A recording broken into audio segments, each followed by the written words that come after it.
Guys, this whole thing of democracy is a smoke screen of lies. Because even in countries where they are claiming democracy, they are enjoying more freedom in Africa than we can enjoy in their own country. And I don't know why we are so much scared of dealing with the devil once and for all. And you tell this message to all my white brothers from Germany and from South Africa. If you are not careful the way you handle land, you are going to leave your children with a snake in the back. Hello everyone, how are you doing? I hope you're all doing okay. I'm also good. Thank you so much for coming back to watch our today's video. So in this video you can listen that he is trying to send a very strong message to African leaders, So let's listen to this video till the end and learn something, then we can come back with a comment. Watch till the end. Wow. Translate your information into your passion, into your action plan. What I'm challenging SWAPO to do, stop correcting full stops and commas. Look for your hands and implement what you have said you're going to implement. And I will say this, and I will not spare you. I'm not coming in as a technocrat. I'm a technocrat in terms of being an intellectual harasser and social maverick who upsets systems. There I'm a professional. I will harass you and you will not sleep for 16 weeks in a row. And I would want you, as we are concluding, to live here uncomfortable. And I'm doing this deliberately so that you can have an action plan. That let us go out there and let us do something about it. I love what my brother said. SWAPO did not go to war to fight for democracy. Let's start right there, where it's uncomfortable. You guys went to war, and you did not go to war to fight for democracy. We didn't go to war so that we wanted to share toilets. No, we can build our own toilets. We went to war because we wanted to restore land. Number one. We wanted power away from those that were oppressing us and to have it to ourselves. And I'm not talking about SWAPO alone. I'm talking this as a Pan-Africanist. This has been the weakness of all African governments, all of them. They went to war to fight for land. When they were there, they started organizing governments and they made themselves the kings while they were at war. And when they came back, they assumed the instruments of colonial power systems, and they started to become the drivers of the same system which had oppressed them. I'm not mixing my words. So we came back with presidents when we went to war with kings. And when they came back, they sat on the same chair that the colonialist was sitting. They became the ministers of health to manage the same health system, ministers of education to manage the same education system, ministers of water to manage the same water policies. Even as we speak today, we still have the red line zones in Namibia where goods cannot move freely. In a country, we call a country, but you cannot cross over with avocados and beef. You cannot cross this line. And you sit back and say, who drew this line? A bunch of some Boeros and German guys who said, no, if you allow goods from the north to come down here, then the businesses of the south will die. We are the monopoly holders of business in Windhoek. You can't allow cheap things from the north to come, and those red lines are still there. And we talk about manifestos, we talk about policy change, and yet the devil in the room still looks at us. And to tamper with it, we all want to tiptoe and put golden gloves when we begin to talk about these real issues that matter. Come with me, ladies and gentlemen. We only have 3 things to discuss. Number 1, it is water. Number 2, it is land. Number 3, it is air. That's what we are made out of. And that's what gives us legitimacy to stay on this earth. Every one of us, we have a right to clean air. Every one of us have a right to clean water. Every one of us have a right to land. So we don't have all these ministries, beautiful and cosmetic as they are. Ministry of what, Ministry of what, Ministry of what, Ministry of what. Oh, they sound very nice, those things. You only have one ministry. Come and say after me, how many ministries? How many ministries? And that is the Ministry of Land. Because in Ministry of Land, agriculture is there. In the Ministry of Land, water is there. In the Ministry of Land, roads is there. In the Ministry of Land, infrastructure and housing is there. In the Ministry of Land, mining is there. In the Ministry of Land, agriculture is there. If you don't have land, what are you ministering? I mean, we can tiptoe around this thing until the cows come home. The Namibian government, through the SWAPO Liberation Organization, need once and for all to look at land as the real ministry, and all other ministries can wait. Even energy is founded on land. Without land, how can you harvest solar? How can you harvest oil? How can you harvest water to generate the power that you're talking about? So land is critical. Hear me as I'm looking for a landing strip, ladies and gentlemen. When we have these ideas, we are going to be spending 500 million. Congratulations, Honorable Minister. $500 million going towards agriculture. Oh, put your hands together. Ah, wow. Now stop and start crying. 70% of that land is still sitting in white hands, so the 500 million is going to who?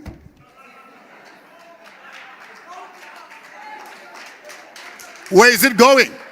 And again, before you get discouraged, as Africans, remember you learn from your neighbors.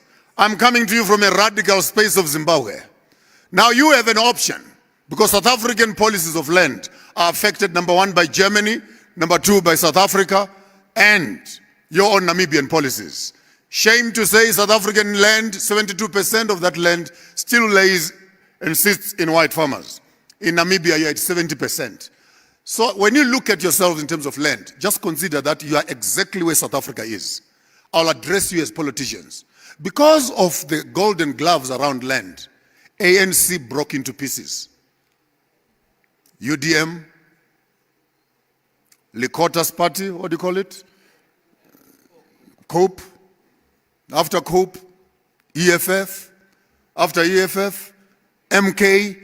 And you go to the manifestos of all these political parties that broke away from ANC, it was one single issue, that they are not willing to address the issue of land. Namibia, you're not far from that. I see lots of young people beginning to look for change. They're not looking for change. It's because you are being gentle the way you look at this monster. So I'll give you a quick solution.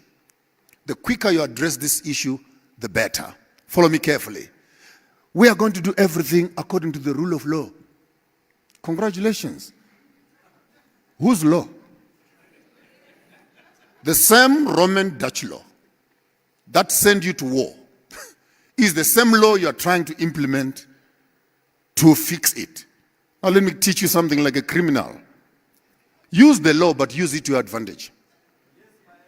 This is how you do it. I'm telling you a strategy like a serious criminal. You agree that we're going to buy all the land from you, but we're going to pay you only to the developments that you have done. But we're going to deduct the destructions that you have done. And we'll give you the change. I mean, that makes sense. We agree. So you found our land virgin. It was clean. It was productive. You have worked on it for 50, 60 years. You've put fertilizers. You've polluted the rivers. You've what. The quality of the land that you found, vis-a-vis the quality of the land that we are now buying, cannot be at the same price. So we agree to the 3 million purchase of your farm. We deduct siltations, salting of the land, destruction of nature, and etc. And we give you the change. And then we can decide how much can we pay you for what you destroyed. I mean, if they use the law, because for me it's clear, if you take away the law, the land without law, how can we use law to take it back? It was taken without law. In our own way in Zimbabwe, we would take it back without law. That's fair. Unless there were treaties that were signed for you to take it by law. What am I talking about? When it comes to the issues of land, Zimbabwe, we took a radical land reform program. Follow very carefully. We got tired 25 years of being lied to by the British government. We are going to, when they were using our land as a retirement package for their soldiers from the British Army. And they lied for 25 years, hoping that in 25 years, Mugabe will be gone. They were disappointed. The man was still alive and he was there. And the promises they'd given him were not fulfilled. So it became a mess. The soldier said, if you don't give us land now, you and Britain are all going out. Mugabe had to make the U-turn in his policies and look at Tony Blair and says, Tony Blair, you can keep your Britain, I'll keep my Zimbabwe. But that was under emergency. They grabbed the land. I'm being very frank, very frank. They grabbed the land. Unfortunately, our brothers, being our brothers, they distributed the land amongst themselves. It trickled a little bit to the bottom, but the rest of them, the generals and the army, some grabbed more than they could need. And up to now, chased the white people out of the economy, and our food basket went down, our economy went down, sanctions followed us, and for the rest of this generation, you have known Zimbabwe as a junk state because of that. Now, you are Namibia, you are smart, slightly smarter than us. So I'll give you a 5-year to a 10-year plan. Start a vigorous agricultural training program for your youth. Stop talking land. Stop. Just stop. Don't make noise for these white guys. They will wake up. But I'm giving you a strategy. For the next 5 to 10 years, start developing serious commercial farmers who understand the agro-business. From soil to plants to animal husbandry to what, who understand it fully. Then take the communal land that is now available. Experiment with them. Teach them. Let them know how to do the food security business. Remember, guys, the guy who feeds you controls your mouth. You can't talk too much. If you are borrowing food from me, and remember, food is now being used as a weapon. So they will control your food, as they did in other countries and as they are still doing now. So have an educational program first. So it starts off with your educational system. Develop agricultural institutions as SWAPO, vigorous ones. Then slowly, when they graduate, these kids, start putting them on the farms. 5 years from now, 10 years from now, your first graduates, you can begin to approach critical farmers and purchase those farms. Because chasing them away without a long-term plan, you may have to follow the path which Zimbabwe did. The Zimbabwe model is perfect, except that it was rapid and it did not meet up with a properly planned educational system that will be able to protect the stomachs of the people. But while I'm saying that, our stomachs are captured and they are colonized. We need to liberate ourselves from our forks and knives. Because poor agriculture gives us poor health. And poor health feeds into our health system. And all these GMO foods we're talking about in terms of land, we need to liberate ourselves and start going back to organic farming, indigenous seeds, small seeds. Our parents did not have water shipped around where we need more trucks to carry water. They were staying where they were staying and they had access to water. But when you moved them away from where they were, now you need to move water to where they are, which is not practical. So we need to start looking at vigorous ways of vigorously transforming this mindset, particularly as a ruling party. And SWAPO, hear me well. Stop acting like an opposition party. You are a ruling party.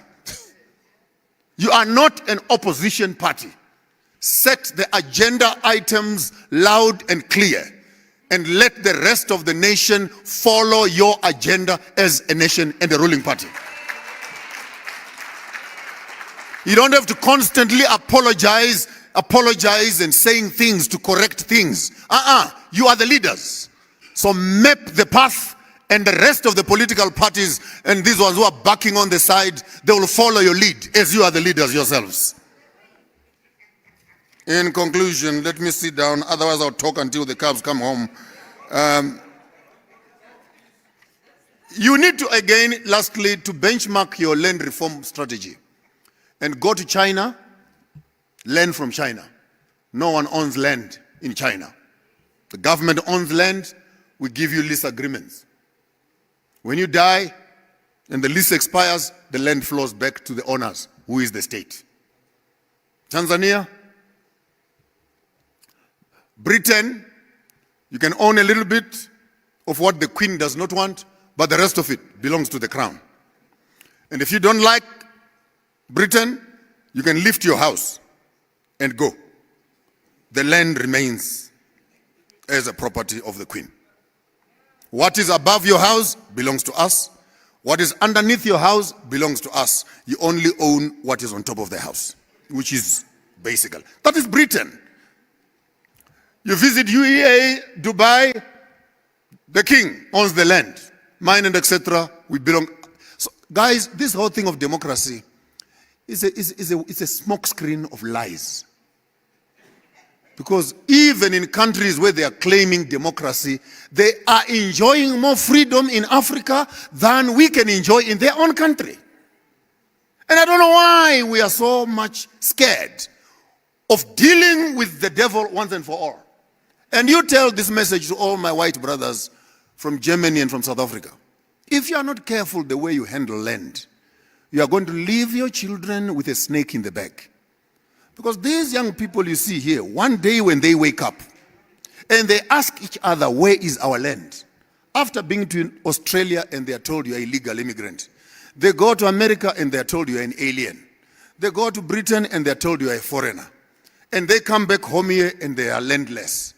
Your own children, you will turn in your grave as our children will start victimizing your children. If you are smart enough to hear a fool, start making arrangements to relinquish some of the land into the black hands, to diffuse the anger of the people. Use democracy to bribe them and be nice to them when they can still listen. Because time will come when you will want to talk and will not want to talk. You will want to negotiate and will not want to negotiate. Maximize on time. And as far as land is concerned, gentlemen, we don't have to apologize for what rightfully belongs to us. The African does not own his land. The land owns him. From it we have come. To it we shall return.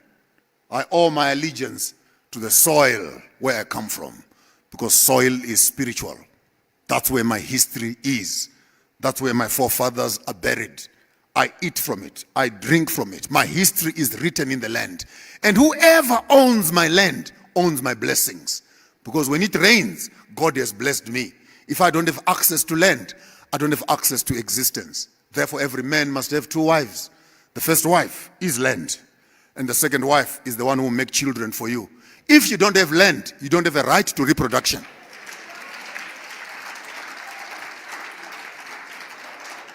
Because you cannot sleep with your wife on WhatsApp. You can't sleep with her on Facebook. You need an address. You need an address. Land. Land is the address that legitimizes even making children. That's why when lions walk around the bush, they lift up their legs and they mark their territories. And after they've marked their territories, then they start reproducing. Are animals now better than us? That we fail to have access to our own spaces so that we can reproduce after our own selves. I challenge SWAPO to deal with land issues violently. Take off those bloody gloves. Get down to business. But be strategic, be thoughtful, be mindful, be future-seeing, and put strategies that will work. But no matter how long you wait, sweet talking around land, it will boil down to one thing. Who will ultimately be the owner of the land? So I would want to respect that by policy. Let's keep the land as state land. Let people lease it from us as they work. And let us constantly be in control, because this is one of the only assets that we have as a nation. And if we must be sovereign, we can't have Germans here who have farms in our place and they're busy sitting somewhere. They don't even come here. They just send their friends to come and shoot some few impalas. And they convert some of the agricultural land into tourism plots where their friends can come and hunt. And they don't even pay the money here. Sorry, Honorable Minister. They buy the tickets and pay in Germany. Then they buy tickets to come here just to visit. The only money you receive, if ever they come, it's your hotel and your water. the rest of the profits of these farms, which are in white hands, the benefit is not even coming towards Namibian GDP. And we are making serious losses, both in terms of land utilization and profit realizing. And sooner or later, we must discover who is our enemy and who is our friends. This is how I want you to think. This is how I want you to feel. This is how I want you to do. SWAPO!